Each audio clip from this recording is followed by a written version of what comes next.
Welcome to the Big Bob Podcast. This is John Suntress. I got Dave Schuster on his car as he's speeding towards another sports story. Crusading reporter. Good to talk to you, Dave. Don't tell anybody I'm speeding. Cops are on my tail right now. No, I'm kidding. Speeding lawfully, let's put it that way. Very good. So, as I was just telling you before we started recording, everything went to Hoyle last week as it should. I'm kind of laughing at the amount of coverage that the heavyweight fight got because, I mean, it's great that Kaunatsky won. Or Adrian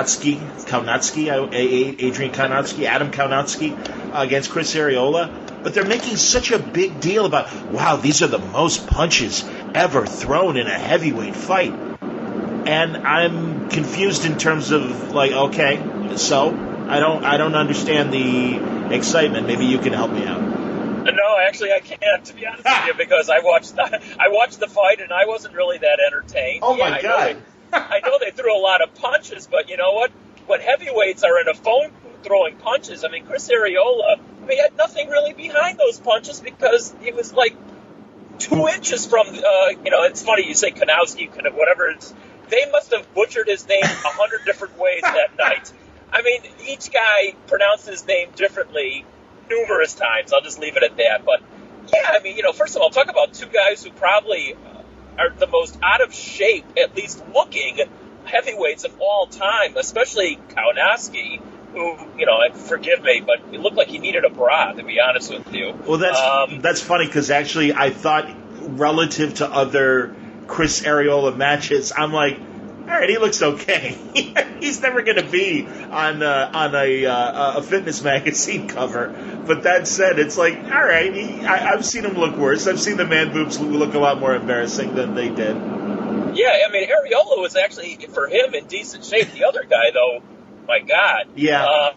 Whatever. But, yeah, they threw 2,172 punches. That number is ingrained in my head. But, honestly, and I don't want to belittle them because there's, if either of those guys hit either one of us, we'd be out cold. Oh, absolutely.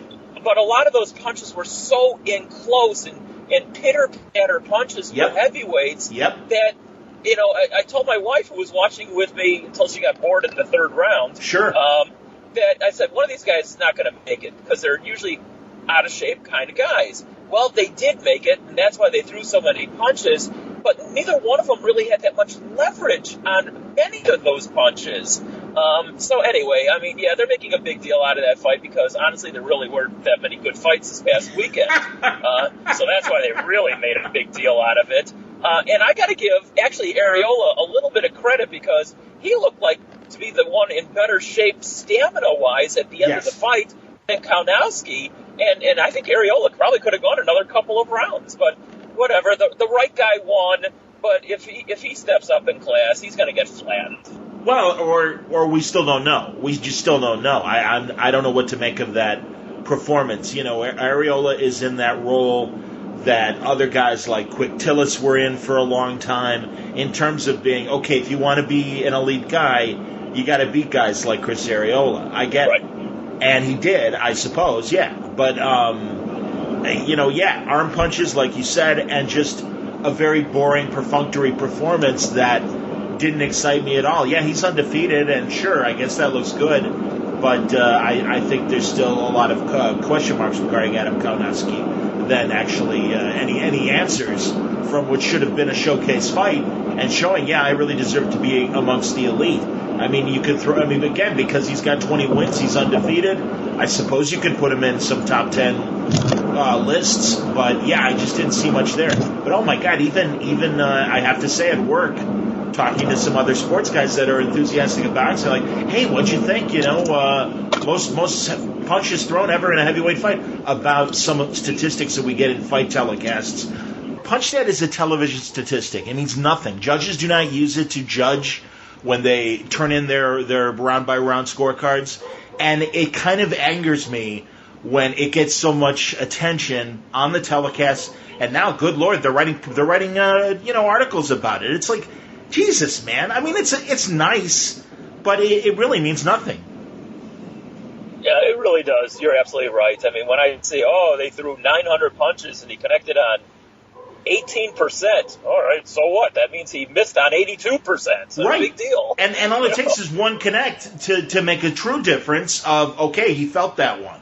I mean, yeah, they can connect, but the guy could have a good chin. The guy can still roll with a punch. Like I said, it just further angers me in terms of what I feel is the dumbing down of coverage on the sport. And it really does. I don't know, because I guess compound reasons of A, it was a boring sport, B, they made such a big deal about this arm punch BS, as you point out. I'm just like, okay, Jesus, man, this means nothing. All right, congratulations, man. You beat Chris Arrio like you're supposed to. You weren't that impressive. I mean, yeah, you pitched a shutout, but I don't know. He won unanimously. That's fine, but it wasn't that great. And if anything, like you said, and I agree, it's like, all right, Arriola showed he can still go 12 rounds and be there for the next guy to prove that they're better, I guess. Yeah, and talk about dumbing down. I mean, you had both Lennox Lewis and Deontay Wilder, so not exactly like he got top-notch color commentary, to be perfectly honest with you. I got to say, man, I like Lennox a lot more. I mean, Deontay, I agree with you, but I do think Lennox knows what he's talking about. Yeah, I don't think it was his shining night, but then again, he was, compared to Deontay Wilder, he was like Max Kellerman in his prime, but I don't know. The whole thing was... the first two fights were actually better action fights overall. I mean, Jean Pascal, who was losing that fight, by the way, and, the accidental headbutt opened up the cut, and they had to stop the fight. And it's, I had a feeling it was going to be a draw, and it was real close because obviously it was a one-point decision on a technical, whatever you want to call it, decision, and when they stopped the fight. But he did knock down Marcus Brown 3 or 4 times in that fight. Those were solid punches. Brown, unfortunately, is now going to have this, following him the rest of his career, that his chin is not that good because he got knocked down all that many times. And in the very first fight, I'm not even going to try and pronounce that guy's name, who knocked out, I'm terrible on names right now, I'm spacing out, the middleweight that came down to junior middleweight. So those are more action fights, to be honest with you. But the heavyweight fight, much like I predicted, by the way, last week, but always set your recorder for 1 extra hour because that's exactly what happened. This went 1 extra hour. I don't know why Fox does this. They always say 7 to 9 local time. It's going to go to at least 10, and it did. It went right up to 9:59. So always add an extra hour when Fox says they're going to do Saturday night fights.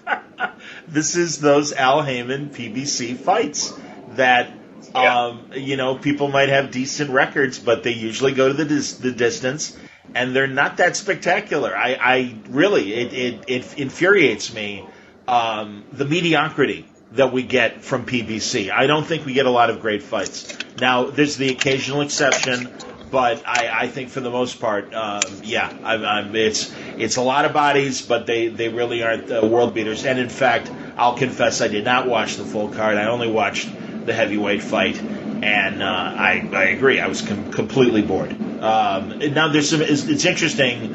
There was some news this week regarding certain fighters and things. One thing that came out today: Adrian Broner claiming that he's retiring. Good. I know.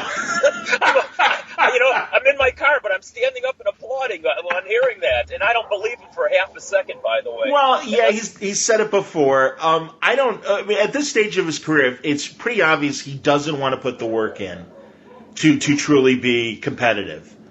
And he's already won 4 belts, so I have no idea how much money he's hung on to. But if he really doesn't want to fight anymore, and obviously maybe is realizing that now he is the opponent on any major card he is able to score, and he's not going to get the lion's share of money, maybe those are contributing factors of why he doesn't want to do it anymore. And I say fine, because, I think his best years are behind him. In this multi-belt environment that we live in, he's a 4-time world champion, which is ridiculously stunning, and again points more to the deficiencies of the sport than the superiority of Adrian Broner. But yeah, man, again, he had a golden opportunity against Manny Pacquiao, just like Keith Thurman did, and just kind of showed up. Didn't do much. Wasn't impressive at all. And if he's fed up with the sport, well, I think, as you and I point out, a lot of fans are fed up with him. So go away. Yeah, I'm going to just add on good riddance, because he was one of those fighters who had a lot of talent. He did Sure have he talent. did. Sure he did. Does have talent, but he didn't display it in the ring. It's shocking to me, that he won 4 titles. But that's, like you said, that's why boxing is watered down to a major degree. But the Pacquiao fight and so many others, he didn't throw punches. And I'm sorry, if you're not going to throw punches and put forth the effort to try and win fights, and then bitch about it after the fact that you got screwed out of decision when you really didn't, then I say good riddance. Yeah. Absolutely, man. No, it's he reminds me, unfortunately, of Hector Camacho in his last years, being more of a jerk than a talent. And it's like, yeah, fine, whatever, goodbye, go. I hope he sticks to it. We'll see. You're right. He may not. He was talking about fighting in October, but maybe the money wasn't right for him, and that's why he's thinking about retiring. I don't know. Well, I predict he'll be back in the ring at some point, unless he goes to prison beforehand, because, he's a knucklehead who's constantly in trouble doing something wrong. So, 100%. Whatever. Like I said, for a guy who had the talent that he did, to me, a total underachiever, because he should have been a dominant fighter, but he didn't want to put the work in like you alluded to, and so hasta la vista. He was supposed to fight Ivan Redkach. I'm sure I'm saying his name wrong. He's a Ukrainian. Decent record, not a great record, 23-4-1 in October. But, I'm assuming that, maybe the promoters are not offering him the money that he was hoping for. And again, with that record, the opponent's record, I don't know how much money that guy was going to get. So it's semi-interesting. But, no, I mean, again, if he wanted, if Bud Crawford or a Keith Thurman or a Danny Garcia wanted a name opponent that is reasonably safe, Broner could be that guy, kind of like an Amir Khan has kind of positioned himself lately. But yeah, I don't know. Well, there is a lot of news outside the ring, for upcoming. It just came out today that Canelo is said he's going to hold off scheduling his next fight. He was scheduled to fight somebody in October or November, and right. He still might. But now he says, probably through Golden Boy, that he's going to wait to see what happens in the Sergey Kovalev fight against Anthony Yarde. I'm probably butchering his name as well. And they're fighting in 2 weeks. So I think Canelo wants to fight Kovalev. He still must think that he's an easy touch, even though he would be outweighed, or he'd be the much smaller guy in the ring. So I think that's what Canelo was hoping for. And then, of course, Triple G will be fighting now for the now vacant title. And maybe Canelo did get screwed in this one against Sergey Derevyanchenko. Is that how you say it? Derevyanchenko, yeah. Derevyanchenko fought Danny. I want to say, didn't he fight Danny Jacobs before? He did fight Danny Jacobs, yeah, because that was one of HBO's last fights. And I believe was a stablemate of Danny Jacobs as well. He is a decent middleweight. He's really, really good. I wouldn't necessarily put him, if you want to put him in the top 10, I would put him near the bottom of the top 10. But he is a decent, solid middleweight. It will not be easy for Triple G to beat him for this vacant IBF title. Again, man, when you unify the titles, the countdown begins on when one of these governing bodies is going to decide, look, you've got to fight, Joe Blow, Union Kane, if you remember Rocky V, before we're going to strip you and have that guy in a title eliminator. And I'm sure that's what's going to happen. And that's what it reminds me of when Rocky came back in Rocky V after fighting the Russian, and then right at the press conference, Balboa, I want to challenge you, and it's like, this guy, who's this guy? Yeah, but Derevyanchenko is a quality fighter. I don't want you to think I'm speaking of Derevyanchenko in those terms, because he is. It was a close fight that he lost to Danny Jacobs, and it was a competitive fight. And Danny Jacobs looked much better in the Derevyanchenko fight than he did ultimately against Canelo. Triple G looked great, but Danny Jacobs. But yeah, I think okay, that's fine, and it gives Triple G a belt again. Okay, whatever. It doesn't matter until the elites fight the elites. Go ahead. Yeah, that'll give him a little bit of leverage when finally he and I'm sure it'll happen when he and Canelo fight for that third time. Speaking of Danny Jacobs, by the way, he's sitting back and probably waiting to see what happens in the fight with Julio Cesar Chavez Jr., yes, who's fighting somewhere down in Mexico this upcoming weekend. Yes. And supposedly Jacobs is in line. I guess they're looking for a name for him to fight. And if Chavez, Chavez is like one of these managers in baseball who, stinks up the joint. I'm thinking of who am I thinking of? There's so many over the years. Managers that were just horrible but kept getting job after job after job. And that's what Chavez is. I mean, he had so many stinkers. Another guy who underachieved because he had the talent but just didn't display it. But that apparently it might happen if Chavez wins his fight in any kind of fashion upcoming this weekend. It looks like he would have fight Danny Jacobs somewhere down the road. Well, he's still a name. And again, the WBC loves him. Jose Sulaiman, and we talked about this before, absolutely adored Chavez Sr., so gave Jr. every opportunity. And as we said before, as frustrating and as unwilling as Chavez Jr. is to discipline himself to really put it together for a fight, he can still punch. He does still have knockout power and is capable of turning a fight around with one punch. Can he set himself up to get that punch in? That's the question. So it doesn't surprise me that even a win against any nobody that he's going to fight is going to maybe result in another big fight.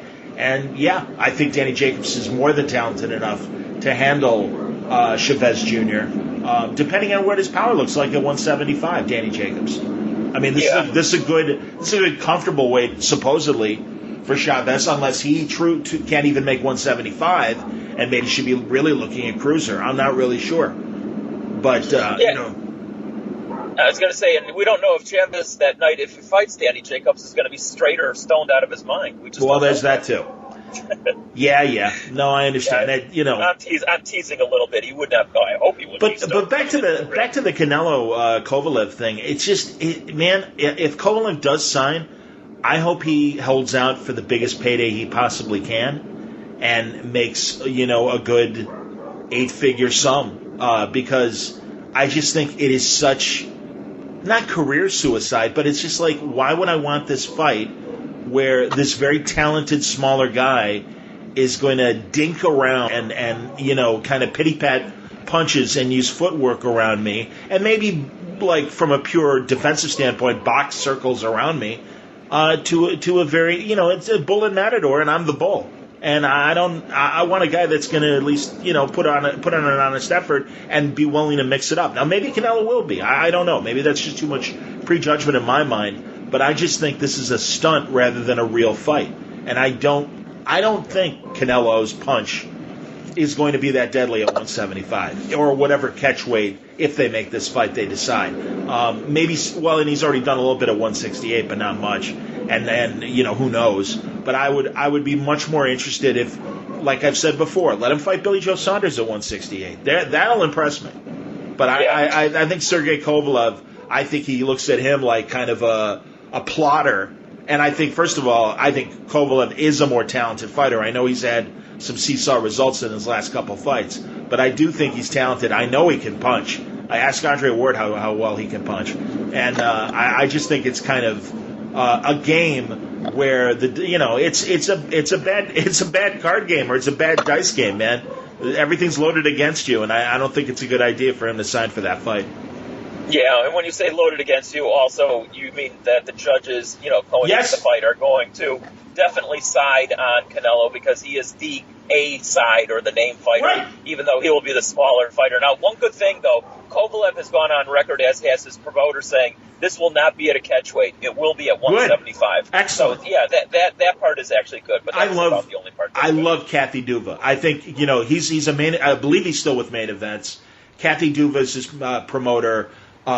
She is Lou's daughter-in-law, and her husband Dan was an excellent promoter and a very smart, shrewd promoter of the 90s who died too soon.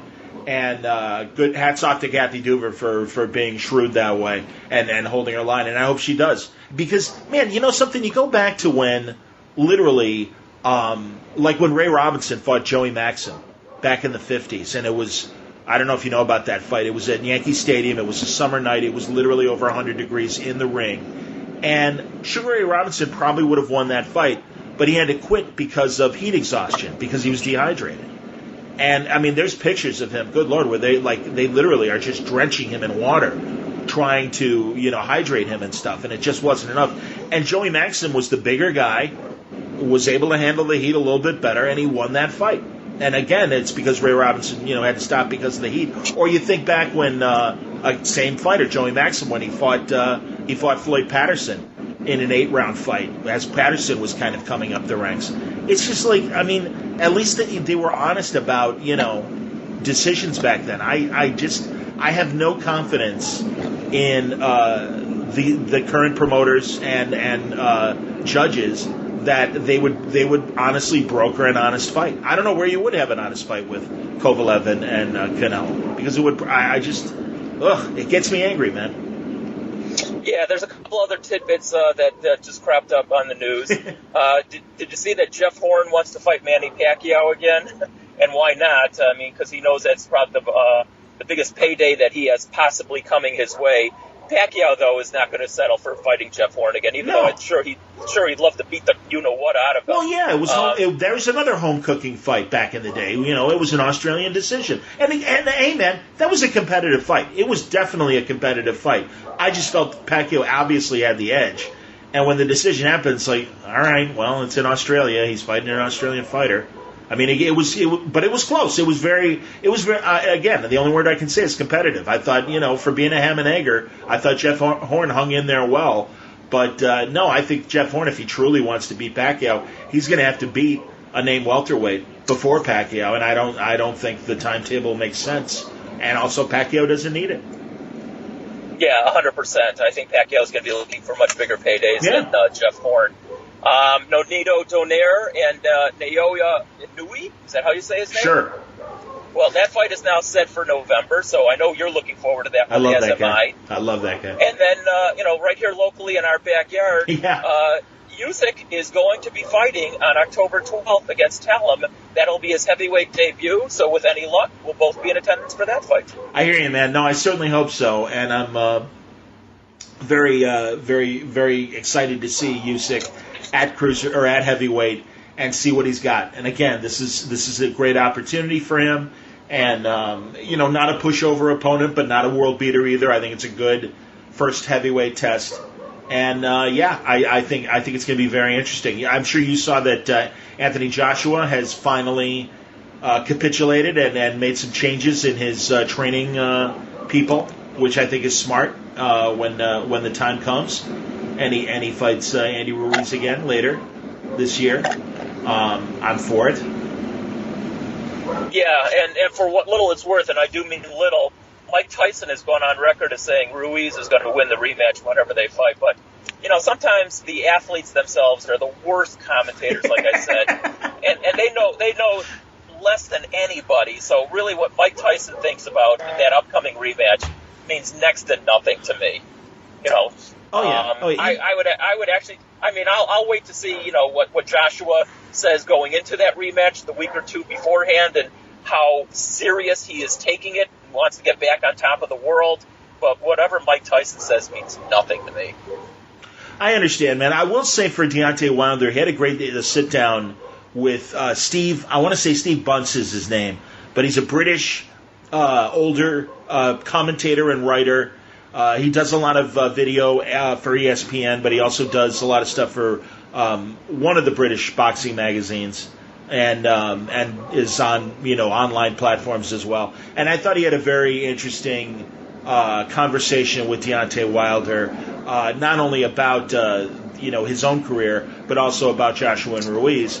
And I think actually in that case, Wilder was right. He's like, it was pretty obvious that Joshua was concussed and he really didn't know what was going on. Mm-hmm. And he goes, and he kind of leaned towards Ruiz being able to do it again, which I think obviously, again, we don't know. That's great hype, and certainly it helps his cause well to say that the upset guy is going to win the second time as well.